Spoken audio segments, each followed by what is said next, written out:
Hey guys, so I wanted to come on here and do this video, and I want to say quick but not too quick. I'm going to try to keep it at 10 minutes. I had a Patreon subscriber in my chat room the other day asking how to combat and fight workplace discrimination. And we all know that workplace discrimination does happen. It's happening more in the era of Trump because a lot of people feel emboldened, so they'll either not hire you, or if they have black people, they're quick to fire them because you have laws like at-will employment that says although you have to hire black people, you can fire them for any reason except for racism and discrimination, but you don't have to tell them. So they have these protective clauses in the law that makes it very, very different. Very, very difficult to fight workplace discrimination. But as with all things, just because it's difficult does not mean it's impossible. There's people who have done this. I've done this. Other people that I know have done this. So you can do these things. And like everything else, with workplace discrimination, the term "there's power in numbers" is everything. But because of the mindset of black people, most of the time, you're not going to have the numbers. You'll be out there alone. You'll be fighting on your own. So what I want to first say, if you're going to fight workplace discrimination, the first thing you're going to need to be able to recognize it. Because most of your employers, they're not going to come right out. They're not going to come out at all and say that they're discriminating against you based on race. In fact, they're going to say that they're not. They're going to adamantly say that they're not. They're going to do whatever it takes to justify what they're doing. They will lie. They're going to fabricate proof. So you're really going to have to play chess. You're not going to win this if you do not think ahead. And before you even attempt to fight, even if you do recognize what they're doing, which a lot of black people don't, the first thing you need to do before you do anything is be prepared to lose your job. If you're not willing to lose your job and take the L, then don't even fight. Don't bother fighting. Don't think about fighting. Just sit there, shuck and jive, or do whatever you're going to do until they get ready to fire you. Because understand that if you're in their crosshairs, they want to fire you anyway. Okay, now I'll just tell you guys some of the subtle ways that they'll discriminate that a lot of people don't recognize. But because I've dealt so much with corporate discrimination and dealing with white people in the corporate arena, then I know how they act. I know the first step to what they're going to do. I can anticipate their behaviors. It's not hard to tell. Really, it's not hard to tell. Now, one of the most common things that they'll do when they have you in their crosshairs, and you don't have to do anything. So don't sit up here thinking about what you did or modifying your behavior. It's not about your behavior. It's about them being in control, them knowing they're being in control. And sometimes they really do just want to flex on a black person. Don't sit here and think about why they might be discriminating. You don't need to care about that. That's irrelevant. That is not for you to sit here and contemplate. That's for them to prove. Because when you're fighting it, if they say that they didn't discriminate, then they have to prove that they didn't discriminate. But don't think that you're not going to have to provide some evidence to say that they did. And that means you're going to need to build a case, which means you're going to have to document everything. Now, one of the most common ways that they discriminate is they'll either call you in the office and say, oh, we noticed your attitude. It kind of seems like you might not want to be here. Are you happy here? We just kind of thought that you might not be happy, and we just wanted to check in with you. Now, I know that specifically a lot of black women probably have heard this. If you have a white female manager, then it's 100% that you've heard this, especially if they're obese, looking like they're about to audition for My 600-Pound Life, which was my situation, or they may be skinny, meth head, ugly looking. They just don't want to see a black woman in there with confidence. They don't want to see a black person in there excelling. Get it out of your mind that they want you to go to work and excel. No, they don't. They want you to do the most work, but they don't want you to exceed their expectation. Because in their mind, you are black, therefore you are inferior, therefore you shouldn't be able to exceed anything. You should barely be able to meet the bottom line expectations. So you're going to be attacked more if you are performing, because those white women don't want you coming for their position. This was my issue in the workplace, because from the time that I went to training, I never needed their help on anything. In fact, when we would go to trainings and I would be asked questions, the trainer realized I knew more than they knew. This created a problem. And this became a problem. And this is what led up to ultimately one day out of the blue, did nothing wrong.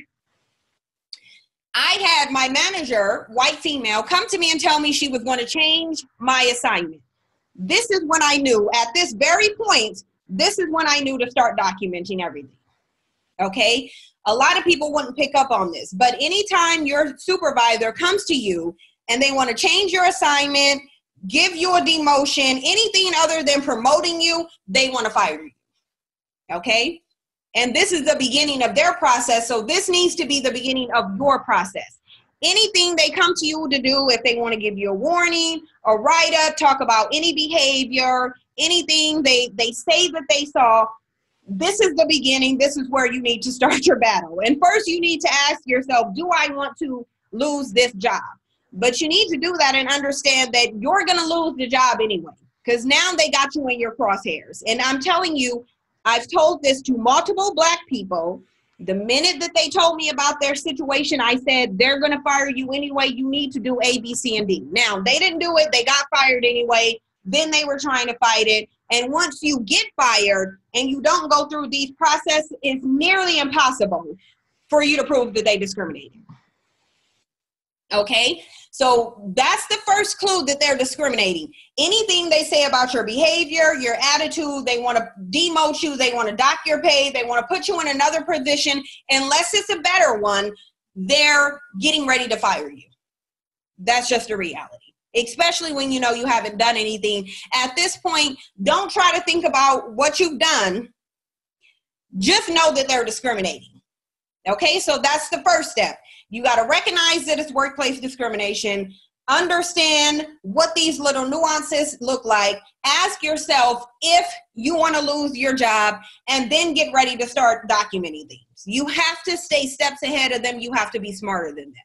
So my second thing that I did after they came to me and said that they wanted to change my assignment, don't talk to them in person. Do everything in writing. This is where the term, the pen is mightier than the sword, applies.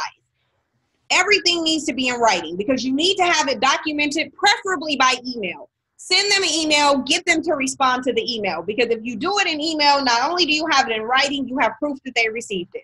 Even if they just send you something back and say, let's go to a meeting, okay, that's fine. You know that they have this. Keep most of what you need to say that is important, keep it in writing. If you do go to the meeting, stay as least as possible. Less is more when you go to the meeting. Let them talk. Just make sure you have the employee handbook there. Make sure you have the employee handbook there. Make sure you know the rules.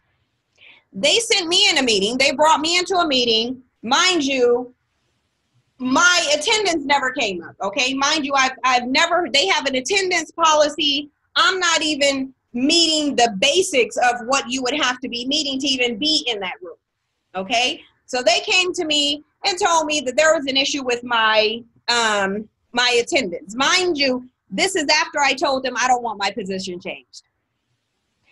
Supervisor came to me. She said she wanted to change my position. First thing I asked her is why. Then I said, oh, I respectfully decline. I'll stay in my own position. And you have to use certain words, because I sent her an email and said, I want to stay in my same position because the position you're putting me in doesn't give me the same opportunity as other employees to earn incentives. You need to use certain language, because when I said, you're not giving me the same opportunity, that means you're trying to discriminate against me. They already know what these words mean. That's why they got on code and took the next step, because this was a game of chess at this point. So when I said, you're denying me the same opportunity, she said, oh, okay, well, let me talk to my manager. She was like, I'll talk to my manager and try to see how we can make it where you can be in this position and get incentive, because she was trying to essentially demote me. So she came back and didn't tell me how I was going to make incentive. She just said that oh, well, I talked to my manager or whatever. And the manager, she said, my manager said you don't have a choice but to switch these positions. So at this point, I was like, oh, no, that's okay. I was like, that's okay. I'll stay in my position. I went on vacation to Canada. I shit you not. I came back not even an hour. So clearly they were planning this while I was on vacation. An hour after I walk in, they sit there and tell me, I think we need to sit down and have a discussion with HR because there's something going on with your attendance. Now, I knew what they were doing. So what I did is, upon hearing that we were going to have a discussion with HR, I wrote a letter and sent it to the director. Okay, so now I'm not even dealing with HR. I'm going above HR. Remember, this is playing chess. They made their move. Now I'm making my next move. So since she said we're going into HR, I said, okay, I'm going to write this letter to this director. Because at this point, I'm saying they're discriminating on me against me because they tried to demote me. Now they're making up stuff. Okay, now I don't know what the full meaning is about. I don't care. At this point, I'm playing chess. So I write a letter to the director and I lay out everything. I write a letter and I say, I feel like I'm being discriminated against. I feel like I'm being singled out. I feel like I'm being retaliated against because they just tried to demote me and I turned it down. First, they tried to put me in a position that pays less. And I said, and I noticed that the only people who are in these positions are Black and brown. So I said they're discriminating, singling me out, retaliating. Those are all legal terms. You need to use those terms. Send it in writing. I sent this to the director in an email in writing. Okay? He sent it back to me and said, okay, I understand your concerns. He said, go have a meeting with HR. If HR doesn't resolve it, then you can come back to me. Okay? So I go into my HR meeting with two morbidly obese women, one from HR, one that was my former manager, one that was my current manager. So two obese white women, one skinny white woman, and they're sitting here lying. I'm sitting here listening to them make up excuses about attendance. But mind you, I come in there with the attendance policy. I have the attendance policy and it's highlighted because I highlighted where they were contradicting themselves. So as I'm going over this policy, because remember, I'm a dumb Black person, so I shouldn't even know how to read the policy. I start pointing out their lies. I start pointing out their contradictions. I start pointing out the fact that I shouldn't even be in that meeting according to attendance because I should get 9 occurrences and I only have 2. Then she switches it, the HR manager, she switches it and she said, oh, well, she puts me on a performance improvement plan. This is what she does. She calls me into this team to put me on a performance improvement plan, supposedly because of my attendance. So then when I, in the meeting, squash her attendance issue, then she comes and she says, oh, well, this is not about your attendance. This is about you stealing company time. And she's like, because you were recording hours in the system and you were saying you were on time, but you weren't on time because you got here at 7:03 in the morning and you're supposed to log in at 7. And I said, ma'am, there's no possible way for me to record inaccurate time and get paid for it because my manager is supposed to be approving it. And I said, so if there's any discrepancy in my time, that's on my manager. You need to go ask her why she was approving these times and approving me getting paid based on these times. Okay? Then I said, furthermore, if you want me to be logged in at 7 o'clock, then that means I need to come early. And I said, I'm willing to do that if you pay me to do it. And then she said, well, I'm not going to pay you. And I said, ma'am, the law says you don't have a choice but to pay me. And I said, so again, if you, because she was like, oh, I pulled your record and I see that you signed in this, that, and the third. And I said, ma'am, did you pull everybody's records? And she said, no, because you are the only, I did it to you only because you were saying that you were treated unfairly. I said, ma'am, that's called retaliation. And I was like, if you actually put everybody's file, you would see that none of the people in here are coming and logging in at the time that their shift starts, because that will require them to be here early. And I said, so again, I will be here early so that I can be logged into all of the systems at 7. And I was like, but you're going to pay me to do that. And then she said, no, I'm not.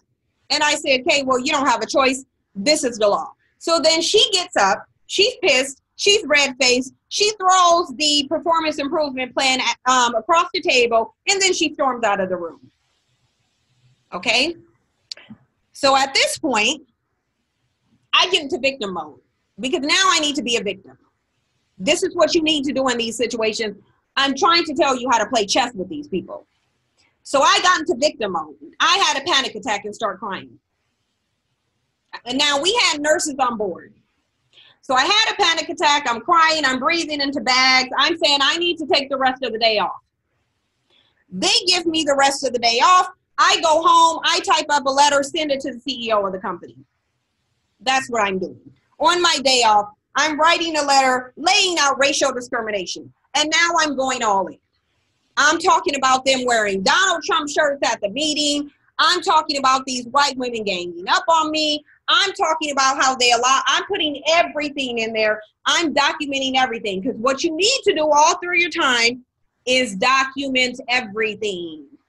Any interaction you had. So I went back months ahead of time and said, I showed up, I carpooled with the white girl, the white manager marked me late and said, because I went to the bathroom, I was late. She did not mark my white coworker up. I laid out everything. Now, they lied and said that they had some documentation of something. I asked them, where is it? They couldn't find it. She said, oh, it's an email, and it's an email. I said, okay, that's fine, go find it. She was like, oh, we discarded it. I'm like, that's okay, you can reprint it. Go get the email. The email never surfaced. Obviously, the email never surfaced. Because what they said was, during the time that I got hired on as a full-time employee from the staffing agency, they're trying to say there was some email where my manager chastised me for being late. Now, I asked the director, I said, how common is it that you guys chastise somebody for being late and offer them permanent employment on the same day? And they said it's not likely that that would ever happen. And I said, exactly. So clearly they're lying. Now, I had already had these fat white women checkmated already because they lied. Now, what I did is I twist the truth a little bit too. So I said, since we're lying, okay, I'm going to lie. So then I wrote up a letter about racism. And I said, back on this day, I sent her this letter. And I said, then I went into a meeting, and I actually had proof of the meeting that I went into.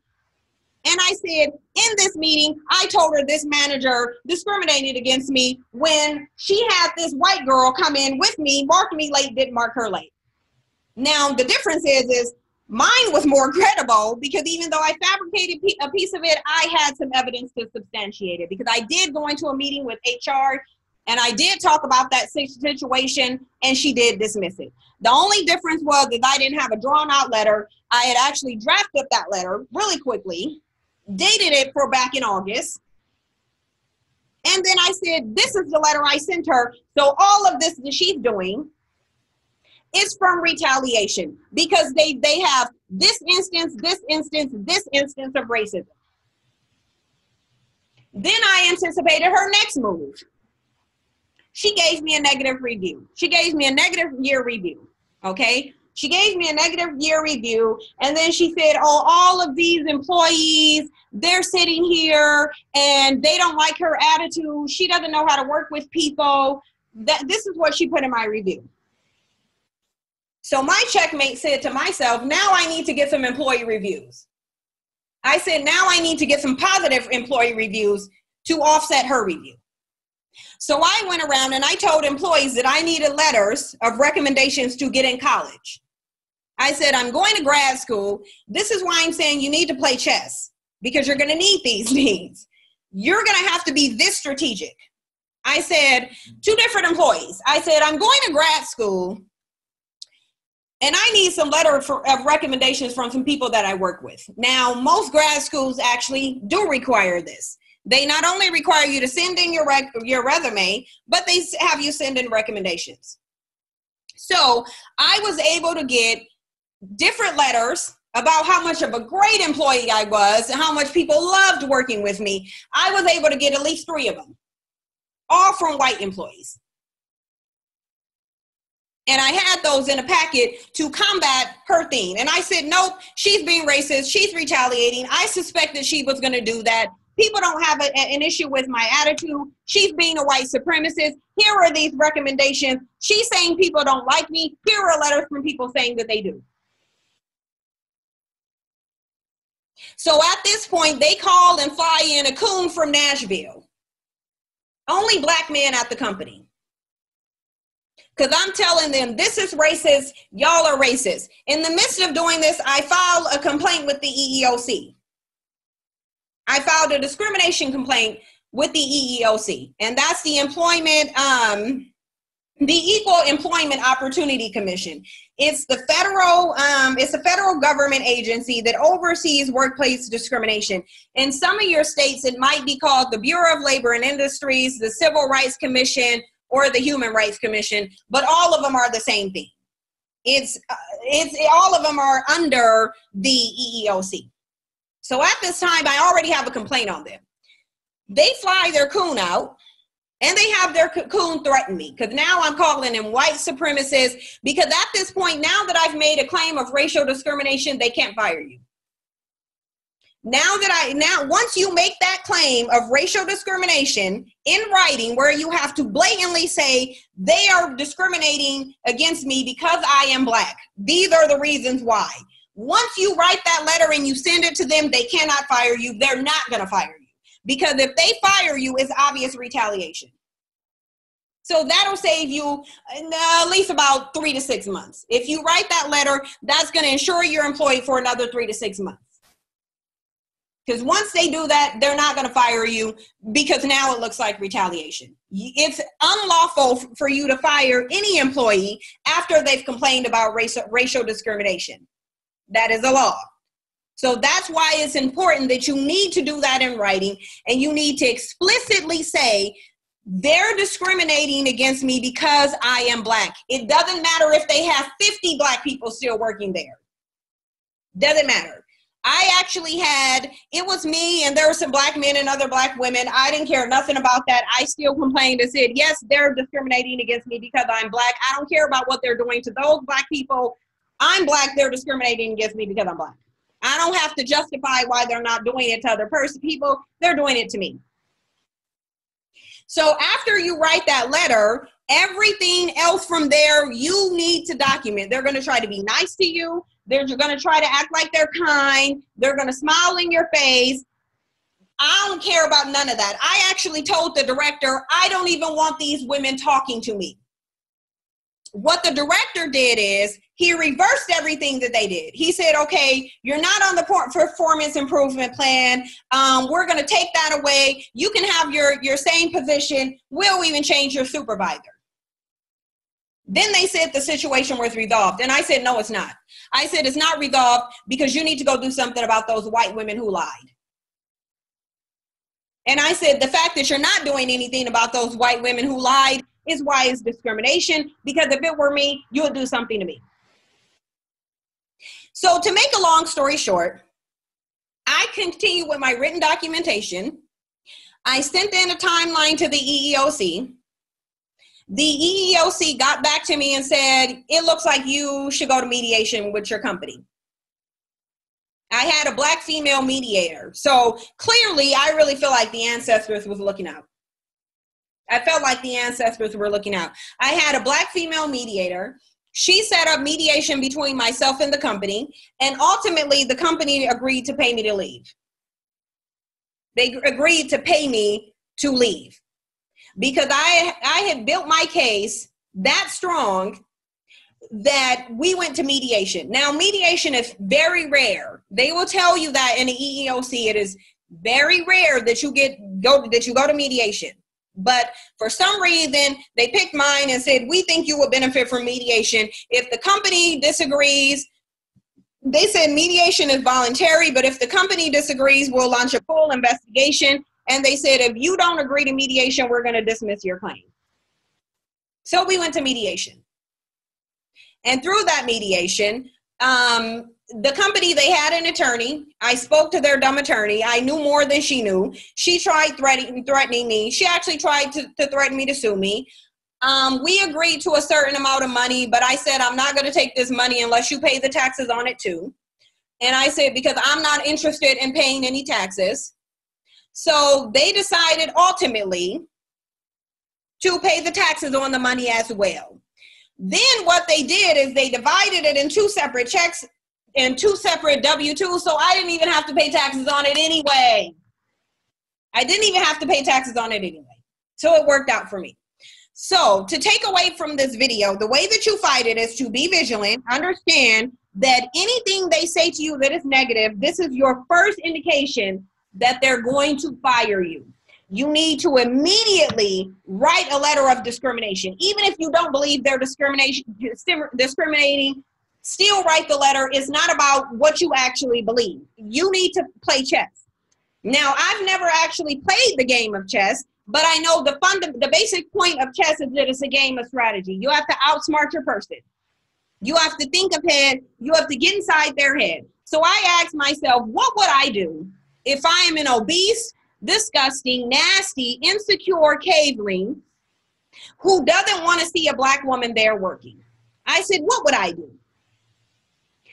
Before she wrote my yearly review, I asked myself, what would I do? And I said to myself, she's probably going to write a negative review. That's how she's going to retaliate, because that's the only way that she can retaliate. As sure as I said that, when my year-end review came in December, she had sit there and wrote a negative review. Didn't back it up by anything, didn't provide any examples. When I asked her to provide her examples, she didn't have them. When I asked the director, why didn't she expand on this? Where is her example of this? He said, I don't know, but I'll go ask her. I said, that's okay. I don't want you to go ask her. I was like, because it's a full month later. And now if she brought the information, she would be lying. She should have brought it to begin with. I got him to admit that she should have had the evidence when she wrote that review. I'm like, I don't need you to go ask her. She's clearly racist. Then he asked me, oh, well, what makes you think she's racist? I said, sir, as a white man, how often have you experienced racism? And he said, none. And I said, exactly. So it would be impossible for me to explain to a white man who has never experienced racism why this white woman is being racist. Then he got up and said, okay, well, I'll go ask her about these things. And I was like, that's fine. Right after that, they flew out the coon. So the key to fighting workplace discrimination is to be smart, think ahead, document everything by writing, say very little in person. You say very little in person. Most of what you say, you want to say it in writing, and you want to get them to respond to it. If you're dealing with the people you're complaining about and you still have to work with them, tell the superior, the CEO or whoever it is, that you don't want them having any contact with you, because you have a right, because if they have contact with you, then you can say they're trying to intimidate me into quitting. She's harassing me. That's actually what I did, because one of the fat white women actually came up and tried talking to me. So I played victim again, and I went into the office again and start crying. And I said, she's trying to intimidate me. She's stalking me at work. There's no reason for her to talk to me. She shouldn't be saying anything to me. Why is she over here trying to intimidate me? I said, you guys told me that she wasn't going to have any contact with me, and she's still here. Mind you, I'm crying this entire time. I'm crying, and then I'm getting out of the room. I'm telling them I'm having a panic attack and I need to go get some medication. Then I have an actual panic attack right in front of every single employee, because you're going to need witnesses. At this point, you need witnesses to the emotional distress that they're causing. So at this point, I'm having a panic attack in front of everybody in there. I'm crying, I'm hyperventilating, I'm breathing into bags. I'm asking people, can I use their inhalers? And they were like, oh, why don't you just take the day off? And they're like, you have some paid time off, so we'll pay you. Go ahead and take the day off. Now I have it documented that I can't even work because they're harassing me and making me have panic attacks. The only thing I wish I would have done is have them call me an ambulance. That's the only thing I wish I would have done. I didn't do that, but nevertheless, the outcome was still in my favor. You need to think ahead. You need to document everything by writing, and don't be afraid of the fact that other Black people aren't going to fight with you. Now, this video is already 30 minutes. I don't want it to be longer, but at some point we can go more into this on a private live stream, because this is a short version. There were so many things going on at that job that I had to deal with. There were so many things. I could spend at least 3 hours on here describing to you the process that I went through, because this was over like a 6-month period. This was over like a 6 to 8 month period of where I was fighting their racism. But the more I knew that I set the stage to where they couldn't fire me, the bolder I became. And that's because I could. Because at that point I knew, actually, I told their coon director, who sat up here and told me if I write one more letter calling somebody a white supremacist, that he was going to fire me. So I said, then do it. I said, because you're not going to write my letters for me. And I was like, but if you do it, that's called retaliation, and it's illegal in every 50 states. So you know what I did? I got out of that meeting. I purposely wrote a letter, purposely put white supremacy in it and white supremacist attitude in it at least 6 times. And I sent it to the CEO and CC'd their coon in it, just so he could see me calling them white supremacists, because I was daring him to fire me at this point. I didn't get fired. I got offered payment to leave. You have to be strategic. You have to be smart. You can't be emotional unless you're playing the victim. Never be the angry Black person. They want you to be the angry Black person. If you're going to show any emotion, be a victim. Cry if you have to. And really, it was actually stressing me out, because when I would go to the doctor, it was so stressful that my blood pressure was constantly high, like to the degree that they had to switch the anesthesia that they gave me at the dentist because they said my blood pressure was too high. And it was consistently very high. So I'm not going to say the stress wasn't fake. The panic attacks, okay, I can work myself into a panic attack very easily. So, especially if you have asthma anyway, it's easy to work yourself into a panic attack. But those are the things that I did to fight. You really do have to play chess. Get in the mindset of you are playing chess, because it's very difficult to prove racism. So you're going to have to do a whole bunch of stuff. Anticipate that they're going to lie. Don't be afraid to bend the truth a little bit, as long as you can make that truth look like it's fact. And in my situation, I was actually able to do that. But this is a shorter version of it. Again, I'll go more extensively into it depending on how many people actually want me to. But you guys let me know what you think. Thank you for your support, and I'll see you in the next video.